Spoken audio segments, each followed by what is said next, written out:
Wanadhani ya bongo lala. Tumejamu sijifanye uja notice. Wanadhani ya bongo lala. Tumejamu sijifanye uja notice. Mwambie punde imechoka sana. Alright, the Vampire Diaries is back. This time round, we are in Nairobi County. This is Embakasi East Constituency, Mihango Ward. And we are on this project. This project is a small claims court.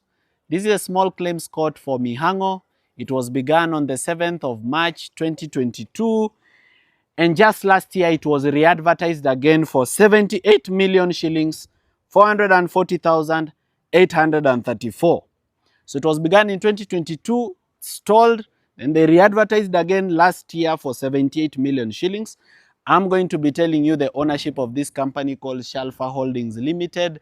This was a project that was being done by the NMS, Nairobi Metropolitan Services, which was headed by General Buddy, just when we had a deed of transfer between Governor Sonko and Uhuru Kenyatta. So we're going to see this court and see whether the people are receiving the services that they should be getting. So as you are aware, one of the challenges that we have in Kenya is access to justice. Unapata watu wanaenda kotini, they are not able to have their cases concluded in time, and small claims court is the kind of court where most of the cases go, because this is the court that handles every dispute below 1 million. So kama uko na kesi yenye value yake inapungua 1 million shillings, this is the court you need to come to. These courts were supposed to be built, 4 of them. One in Dagoretti, one in Kasarani, one in Mihango, and one in Huruma. So you can see this is the court, in your koti. Lord Justice. And Mother Koome was still the Chief Justice at that time in 2022. It was re-advertised again last year, as I told you, for 78 million shillings. This is Mihango Small Claims Court. In your koti yenu, This is the court. All right. And as a lawyer, I feel sad that this is the state of justice in our country. Mihango Small Claims Court. Mihango Small Claims Court. Embakasi East Constituency, Nairobi County. All right, so I think this is a courtroom. The judge should sit here. The judge should sit here. And the lawyers would be seated here. My lord, the rule used to be de minimis non curat lex. Of small things, the law knows no cure. My client here is claiming that this money, which was meant for this court, is lost. So this court was re-advertised for 78 million shillings, as you can see. Ni wizi bila kazi. Kazi ni kulaunch projects bila kumaliza. Barabara ya kutoka sijui wapi, kwenda paka wapi. It never happens. Hospitali sijui gani. It never happens. Hapa tutaweka kilomita 200. Tutaunganisha watu 15,000 na stima katika mradi wetu wa housing. Sasa tumejenga 100,000 units. We have planned. This company called Shalfa Holdings Limited is the one that was given this contract to build this small claims court at Mihango. And as you can see, I'm just about to tell you the owners of this company. The owners of this company is Usama Faridun Abdallah, Alfred Opiata Odero, Farin Faridun Abdallah, Shafiq Faridun Abdallah, Altaf Faridun Abdallah, and Faridun Suleiman Abdallah. So this is the Faridun Abdallah family of about 5 people, together with Alfred Odero. They are the ones that were given this contract for building the Mihango Small Claims Court. Na mambo ni jinsi ambavyo mmeona. Behind me is Kasarani Small Claim Court. Now this Kasarani Small Claim Court was already paid for by NMS. Pesa kakunywa maji. Now last year, under the leadership of William Ruto, they allocated again 73,156,617 again for this same small claims court. So it is incomplete to this day, imemea nyasi, and the people of Kasarani are telling me that this was actually supposed to be a maternity for women, but this never became a maternity. It was moved into being a small claims court, and the small claims court was never completed. Yet people don't have a maternity here. And even for the small claims court, inafaa ilete justice karibu na watu. Ili kama uko na kesi ya at least value ya below 1 million, unakuja hapa unasotiwa haraka haraka, hiyo story inaisha. But now you can see this is the state of our judiciary and access to justice. Let's go and see it. Court contract was awarded 73 million. This is 73,156,617. Hii ni Kasarani Small Claims Court. 73 million is the amount that was re-advertised for this project, and as you can see, it is incomplete. Some of the places chuma zimekatwa. You can see hapa chuma ni kama watu walikata wakabeba chuma. This was supposed to bring services closer to the people. This is under the judiciary. NMS is the one that was building this project. And as you can see, it has stalled. So the first project was done by NMS, that was general body.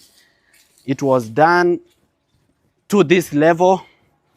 Hiyo pesa ikalipwa. So again, last year it was re-advertised and allocated to a contractor for 73 million shillings. And this is the situation. So ni wizi bila kazi, as you can see. Ingekuwa ni koti, imeleta services closer to the people. People could be bringing their cases here and they are concluded on time. But as you can see, the project has stalled. So these projects that are launched all the time but are never complete, unaona hii imekatwa chuma. So it's going to take a lot of money for this project to be revived again, you can see there. But actually, we're just saying that this project needs to be completed for value, for money to the Kenyan people to be there. Sindio? This is 73,156,617. That's the amount. Aya. Nimeamua nitapreach hii message kila siku. Shida kubwa yenye nasumbua hii nchi sio Ruto, ni the members of parliament that we chose. Let's be honest. Kazi ya MP ni legislation. Legislation ni kumaanisha anafaa aike laws. Kazi yake ni create laws, create policies. Vitu kama shisha zikipelekwa kwa parliament ni hao wanapitisha. Sawa? Ni hao wanapitisha ndio ikuwe the law of the land. Ndio ikuwe ni lazima to migrate from NHIF to SHA shit. So the biggest problem that is eating a country ni hiyo nyumba. Hizo nyumba mbili. I beg you, even if 2027 you won't vote right, even if 2027 you won't vote right in terms of the presidency, make sure you vote right in terms of who represents you. Because you're a member of parliament anakurepresent wewe. You are the sovereign. Sawa? Wewe ndio mwenye nchi. You are the sovereign. But now ndio kusikwe na anarchy, tunachagua mtu mmoja anaenda mbele kuturepresent. So mtu akienda huko mbele na asitu represent, ni anafaa afanywe nini? Si ni arudishwe, ashushwe nyavu haraka sana. Ni ashukishwe mbio sana. So the biggest problem we have ni the fact that we have representatives who do not represent us on both levels. Kuanzia kwa wards na MCAs na kwa constituencies na MPs and the larger counties with senators. These are the people who are meant to speak on your behalf.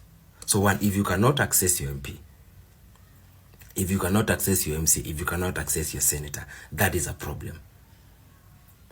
Number two, if your senator does not, your senator, your MCA, your MP does not speak in a way that uplifts you as a common Kenyan. Why do we even call ourselves common Kenyans? Uplift you as the owner of this country. There is something clearly wrong. Because MPs sat down, they passed SHA. MPs sat down, they passed finance bill. Sindio? Even after tumekata, even after there is, hata kama tunakata jusi ni vichwa ngumu, kuna enough reasons why people are saying no. We've been shouting about SHA for God knows how long, since last year. Hakuna mechanisms, hakuna vile utaniambia ati pesa zinaibiwa huko every day na auditor general ana post and MPs do not even care about it. Because they are part of the issues. And that is why I'm saying, if you must vote right for somebody, wachana hata na presidency, trust me, vote right for your members of parliament. Vote right for your members of parliament. Angalia pesa inaenda kwa CDF. Angalia mashule, angalia barabara. Huyo ndiye anakuaffect directly. Hata achana na Ruto. Cause trust me, Ruto akipitisha kitu, MPs can sit down and say no. They can say no. There is power in the house. MPs can right now impeach that nigga. Si unaona vile walifanya Rigiji. If they choose to, they can tell that nigga end. They can. That is the power of a member of parliament. And I think we really don't understand how much power they hold. Legislatively, au ni legislators, au ni oversight. Kazi yao ni ku-oversight the government. Kusema hapana, spend budget. Budget. Lazima igonge huko kwa MPs. That is why every CS anaweza akapigwa simu ambapo kuja kwa nyumba kesho. Come to the house tomorrow, come to the parliament tomorrow and tell us why A, B, C, and D. That's why we need men and women who are full of integrity, who will take care of us as a country. Otherwise, we will keep on complaining. We will keep on complaining. As young people, we have a duty to show the rest of Kenyans that we actually understand where Kenya should go, that we have an idea of how our country should be governed. And that is why sometimes I avoid TV shows or radio shows where youths are supposed to come together and just fight for dramatic value. We are not just entertainers. We are supposed to come and speak about the future of Kenya, speak about the ideas, how our foreign policy should change, how our priorities of budgeting should change. For example, now there is a budget policy paper for 4.2 trillion, where 3.1 trillion is going to recurrent and only 750 billion is going to development. And these are the kind of things that other people who are actually interested in young people, millennials, Gen Xs, those who are interested in the leadership that Gen Zs or millennials will present to this country. They are listening to leaders like me and you who is watching to see whether we actually have an idea of how differently our country should be governed. And therefore, we should not spend most of our time fighting, showing each other who has better insults than the other, who knows how to disparage the other one properly. And even you young people, you should not cheer such fights between younger people, youths fighting youths to see which youth will abuse the other one more. I think those kind of things, they take away the good that we've done, and they take away the confidence that people have in us and the thoughts of how our country should be governed differently. So let's spend most of our time learning if we do not know, that's gathering knowledge, studying history if we do not know, and also gathering to understand what is the Kenyan problem. Is it just the leaders or even the citizens? And if it is the citizens, how can we do civic education to make sure that the citizens can change how they do things? Otherwise, I wish you a good week. Let us change how we do things. Let us not spend more time fighting, but more time looking for solutions. Asanteni sana. We are still living in a Kenya where young people do not have opportunities to live, work, and grow. Young people don't have jobs. We have about 6 million young people looking for employment. And the government should remember that at least 15 million youth are voters in this country. 15 million. So they should not joke with this population. We are 70% of the population of Kenya. We still have young people who have life-changing ideas, but they cannot get the money to bring their ideas to life, the venture capital or access to credit. Watu wanaenda bank, wako na ma-idea, anaweza taka do ya kuanzisha hii biz, ama ku-innovate kitu fulani. They are told let a logbook, ama let a title deed. So if you don't have a job and you don't have a business, utatoa wapi logbook na utatoa wapi title deed? So these are the problems that some of the young people are facing. And because of these problems, most of them have gone into drug abuse.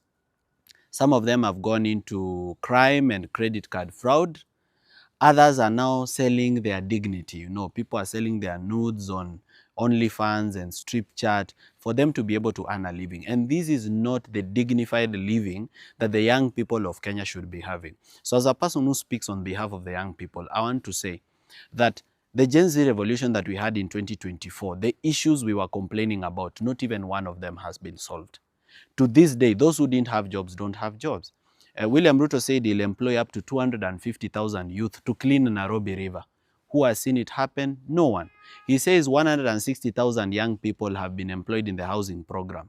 If you calculate the number of housing programs versus the people that can be employed in that construction site and just do a rough estimate, they are not even more than 5,000. So the 160,000 is a lie. And remember, construction jobs are not permanent jobs. These are temporary jobs. Mjengo ikiisha, nyumba ikiisha, it's the end of it. So what we need is sustainable employment for young people or opportunities to access capital. Kama mtu akona idea na anataka tu do ya kubring idea to life. Private sector kukuwe na venture capital, kukuwe na a connection between the people who have the money to invest and the people who actually need that money, which are young people who have thought of great ideas, life-changing solutions that they can do in this country. You know, we import so many products and we are employing people outside Kenya. Kama tunatumia products ambazo zinatengenezwa nje, hizi weave za nywele, hii makeup, covers za simu zenyewe, spare parts za gari, magari, and every single thing that we are importing. Because nowadays we are even importing food, yet we are an agricultural country. So who are we employing? When we are buying these iPhones, these Samsungs, things that can actually be made by Kenyans here, then we are employing people in China, and the only people employing here ni watu wa logistics, yani venye simu itatoka kwa port, ifike kwa duka na venye itauzwa. Those people are employed in that line ya transport na sale, wao ndio wamepata job. So we are importing too much. So what we are doing then is we are losing money, we are hemorrhaging money kuemploy watu huko nje, watu manufacture vitu zenye tuna consume here. We are not creating jobs here. This manufacturing market needs to expand. We need this expansion of the manufacturing market. We need the lowering of power cost, because that's one of the biggest factors in manufacturing. These are serious issues that we are talking about. We need the youth to be able to do agriculture beneficially, because the government has millions of acres of land that is idle. Go to Rumuruti here, hundreds of thousands of acres, State Atavet, and many other places around the country, which can be leased to the youth, even at 5,000 shillings per acre per year. And then the youth wapande nyanya, wapande vitunguu, wafanye grafted avocados, wafanye watermelon, and they are able to earn a living. So there is no deliberate attempt to lift young people from poverty in Kenya. And what is going to happen is that these millions of young people that don't have jobs, that don't have access to employment, they are going to be a problem, not just to the government, but even to communities. So come on in Kenya and you're watching this video and you think that this problem is only a youth problem. Believe you me, these youth that are unemployed, they are going to be a problem to you too. Because once there's crime in your communities, then you are also not going to enjoy whatever you've earned. So we need to be more deliberate about helping these young people to avoid depression, to access opportunities in the market, and to be able to live, work, and grow. And I don't think it's the government's job to create jobs. I believe it's the private sector's job to create jobs. If you empower me as a businessman and somebody else, we access capital at a lower rate, okay, we'll be able to expand our businesses and be able to employ more young people. So this is something we need to talk about. Wase wengi sana hawana job, wase wengi hawana access to opportunities, na tusipowaongelea, they will lose the conversation. And this is something that if I'm elected as your president, I'll be very, very focused to do. Thank you guys. I wish you a great week. May you be blessed in everything that you do. May everything you touch turn into a blessing. I hope that your ideas will become life-changing and that from this video, you're going to begin to understand what the problem is so that we can reason together on how we can solve the Kenyan problem. A few moments later. Farm Idi anauliza kwenye utaalamu wako wa uchambuzi kwenye hii game, nani yuko home, nani yuko away? Ni vitu simple sana kwa sisi ma FB hai. Hapo ni nyumbani kwa mwanamke, that's why amevaa sendo za bei rahisi, sendo za bei ya jioni, sendo za buy one get 3 for free. Ukiangalia sendo za mwanamke ziko upande wa kitasa cha mlango. Ukiangalia sendo za mwanamke ziko mbele kidogo, zimezidi viatu vya mwanaume kwa distance ya sentimita 1.87. Kwa hiyo hapo ni nyumbani kwa mwanamke. Hapo ni nyumbani kwa mwanamke. Ukiangalia mashariki kusini kwa mlango, utaona kuna mabaki ya rangi za pink zikiashiria kuwa mwanamke alitoka kudecorate kupaka rangi ya pink. hilo lingekuwa ni geto la mwanaume, basi nje kungekuwa hakuna ushahidi wa viatu. Wanaume wana utaratibu wa kuchukua viatu, kuingiza ndani na kufunga mlango. Hata kama huyo mwanaume angetaka show off ili majirani wajue kwamba ameingiza piskali ndani, basi pembeni ya hizo sandals za mwanamke kusingekuwa na viatu vyake, kungekuwa na Crocs, ndala au sandals. Huyo mwanaume anaonekana ni mwanaume wa Kisukuma na pia ni mwalimu wa michezo, ndio maana unaona viatu vyake vina rangi iliyokolea, rangi kali, na inaonekana amemechisha rangi ya viatu vyake na pullover ambalo lina rangi kama reflectors za traffic. Viatu vya mwanaume vimebonyea kwa mbele, vinaonyesha kabisa huyu mwanaume anatokea sehemu zenye vijimilima. Sawa, kwa hapa Dar es Salaam inaonekana huyo mwanaume anatokea Kimarabonyokwa, lakini angekuwa anatokea mkoani Mbeya, huyo mwanaume angekuwa ni mwanaume wa Nonde au mwanaume wa Isanga. Viatu vya mwanaume havijakaa kwa kunyooka, vimekaa kimshadhari. Inaonekana kwamba mwanaume anajiandaa kwa lolote ambalo linaweza likatokea. So wakati wowote mwanaume anaweza kabeba viatu vyake akakimbia. Tazidi kuongea kwa niaba ya Kenya. Nianze wase, mko fiti? Manze unajua hii story ni ngori. Youths hapa mtaani hatuna ma ID. ID ni kitu ya maana, tunafaa tukue nayo. We as a Gen Z, we've talked, we've marched, we've fought for change. But what is all this if we don't show up where it matters? We the Gen Z are the pulse of this country. The future is in our hands. Lakini bila ID, that power is not. Hii ID is more than just a card. It's the key to opportunities. Ni ufunguo to freedom, the change we have been waiting for. Why is an ID important? It is because you cannot vote without an ID card. So if you don't have an ID card, one, you do not exist in this country. As you can see, they are mocking us. What are they saying? That sisi tuko tu pale online, lakini kura ni kwa ground. Now, what can we do? Let's register for our IDs. And for you to register for your ID, you can visit your chief's office because they have all that power with them. Again, we have over 900 registration centers across the country. We have 55 Huduma centers. And then we have 360 sub-county offices. We account for about 70% of the population. That means if we vote, we get to choose who will be our leader. 2027 will be our moment as the Gen Zs. Ngoja kwanza. We work hard, we push our boundaries, but when it comes to choosing the leaders to determine our future, we are not involved anywhere. Our voices na numbers zetu hazimati mazee. So what are we supposed to do? Go get your ID, register as a voter, and then come out and vote in 2027. It's that simple. My fellow young people, the Gen Z, it is high time we understand the politics of our country. We must understand what role politics play in our lives.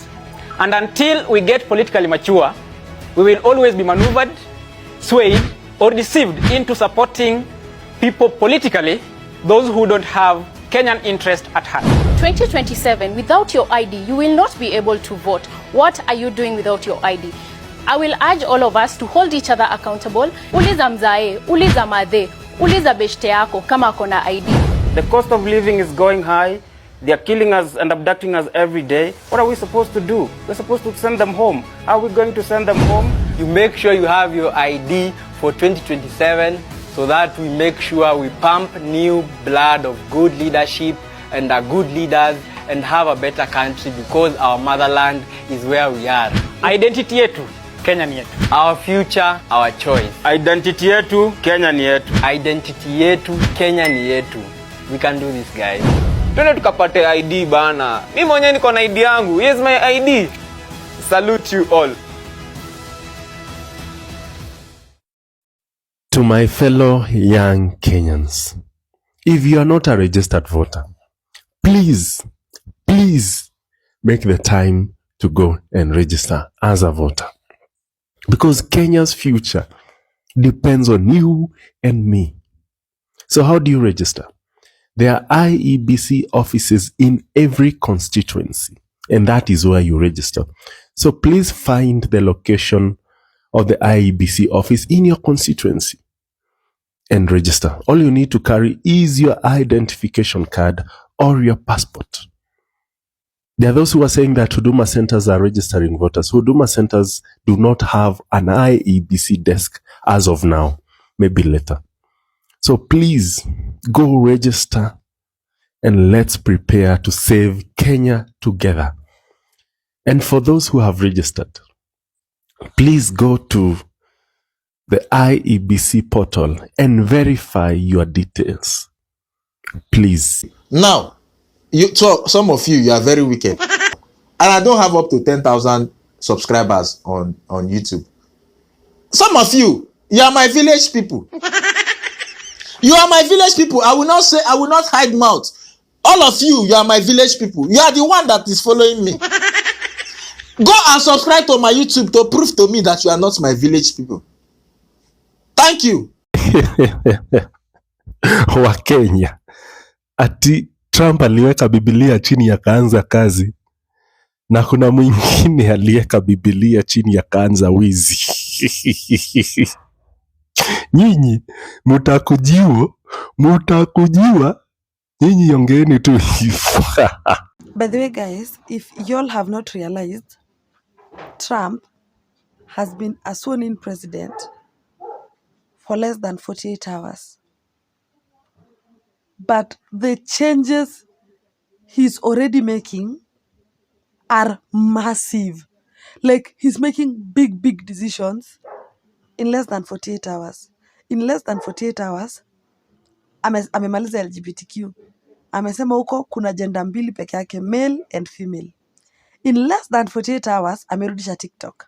In less than 48 hours, anyway, na kuna huyu wenyu anafanya campaign. Anafanya campaign. Ai. Mungu tusamehe. Anafanya campaign. Hey. Mheshimiwa William Ruto, wewe ni mwizi. Msaidizi wako ni mwizi. Na lazima tunaomba kwamba Mheshimiwa William Ruto, omba wa Kenya msamaha. Omba wa Kenya msamaha kwa sababu ya yale maovu ambayo uliyafanya na Wakenya wanaumia. We will not tire. We will not be scared. Tuko tayari. Polisi wajitayarisha mpaka jioni. Ni kukimbiana hapa na pale. Wanasa kwame.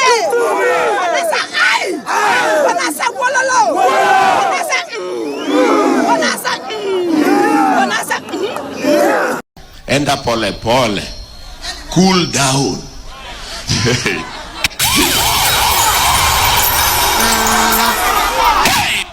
We are not cooling down any soon. In fact, it might get hotter. We will consolidate. Kisungu kubwa. And after we consolidate, we will strategize. Here I come. Oh, here I come. Oh. Hello.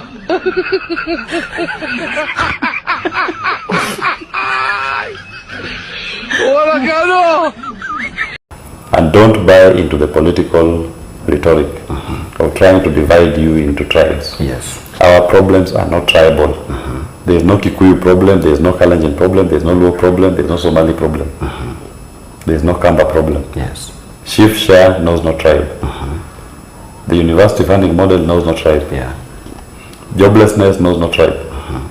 All these problems that we point out, yeah, they do not know any tribe. The revolution about to be televised. You picked the right time, but the wrong guy. I want to perform their favorite song, but you know they love to sue. What song? Yeah, that song. That song? Maybe I think about it. Oh, no. Know what? I slow it down. Say, ladies, do me this solid. Ooh. Kusambaza hiyo message. Thank you. Fagia? What? I'll take it to all the corners. You take it to the entire nation. Yes. Eh? Yes. It is a very solid car. Thank you, sir. Ndugu yangu, God bless you. fagia wote. Kazi yangu. Asante. Ndugu yangu. Good luck, my brother. Thank you so much. Good luck. Good luck. All the best. Thank you, sir.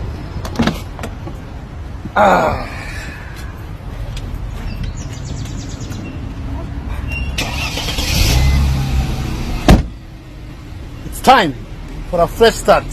Tunafagia wote. Your Excellency. Aya, alafu matopare. Okay, matopare. Matopare. Topa, topa, topa, topa, topa. Matopare. Matopare, topa, topa. Tazidi kuongea kwa niaba ya Kenya. She asked me, baby, where you from? I told her, Kenya.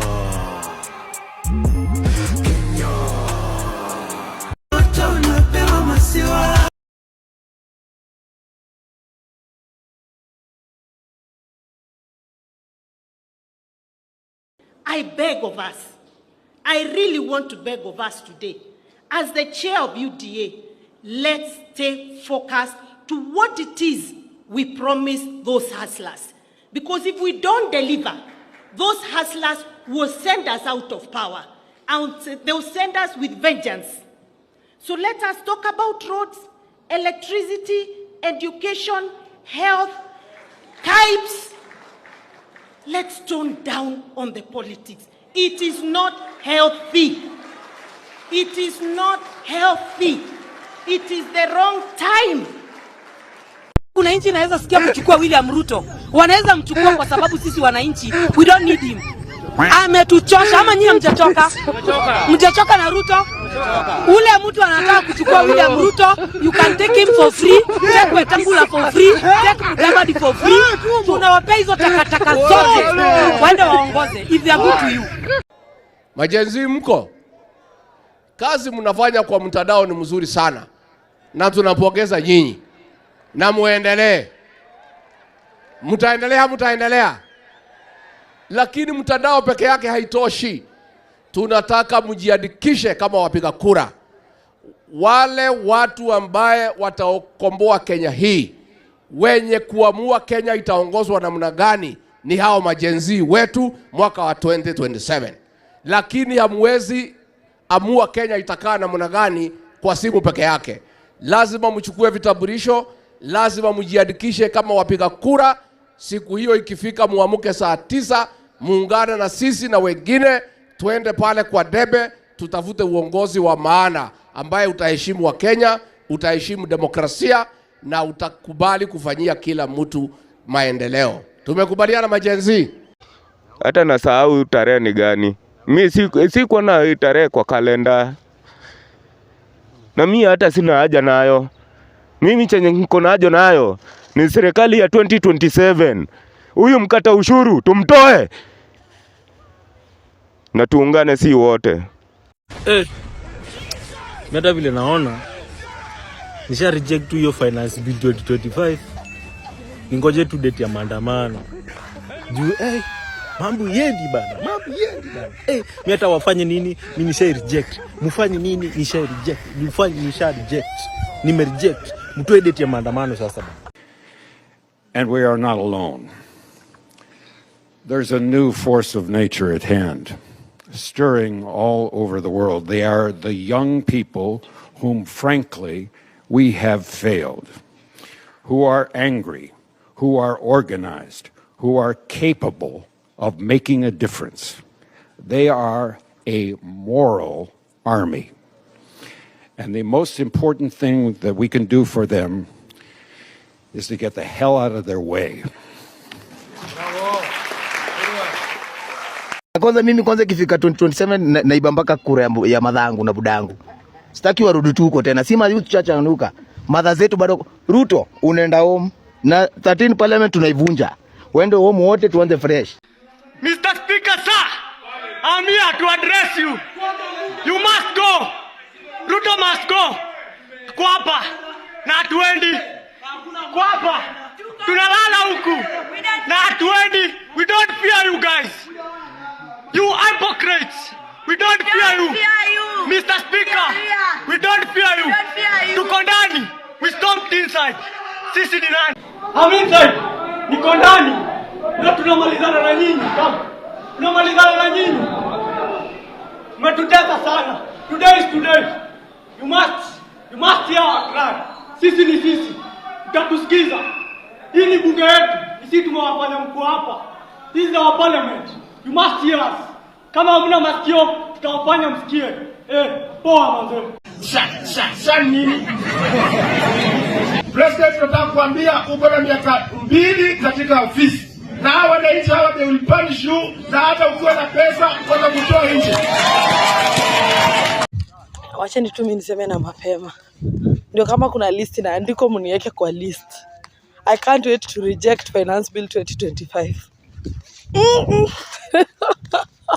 I can't wait because I know it will be something absurd. It will be something mental.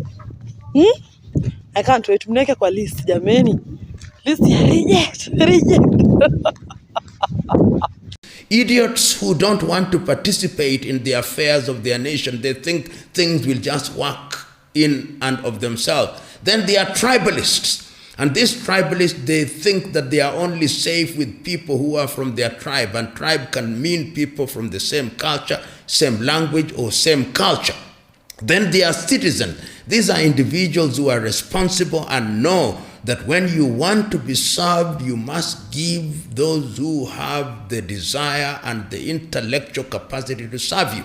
In many societies, it is only a small percentage of people that can be called citizens, not more than 5%.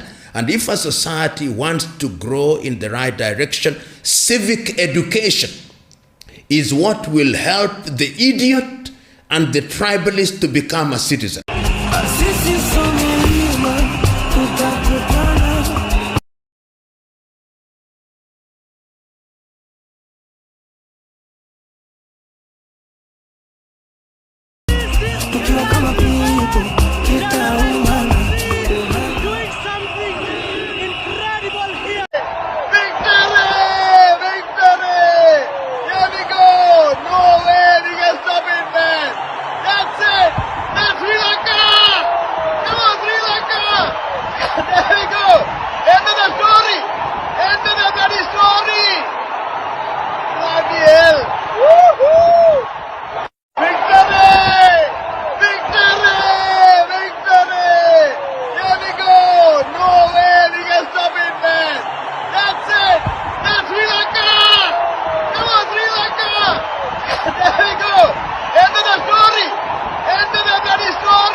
Itoe Ruto Kenya, hata kama angalau na jali. Sisi Kenya tumechoka na Ruto, maisha imetuharibikia, analipisha mpaka sodo ya wamama. Pure kabisa Ruto. We don't like you, go home. Sasa tafuta kiongozi ambaye anapenda mwananchi na anapenda kijana kama sisi. They want to be described as honorable even when they are horrible. They acquire things which they have not worked for. They promise us things that they know they will never deliver. And there is no shortage of such men and women in the African continent. Now, why do you want Ruto gone? We want Ruto gone because he is killing innocent people. He's wanting to pass the Finance Bill 2024. He's putting tax on sanitary products that girls can't even buy. He can't go to school. He's corrupt. He's taking the money. He needs to go. Yes.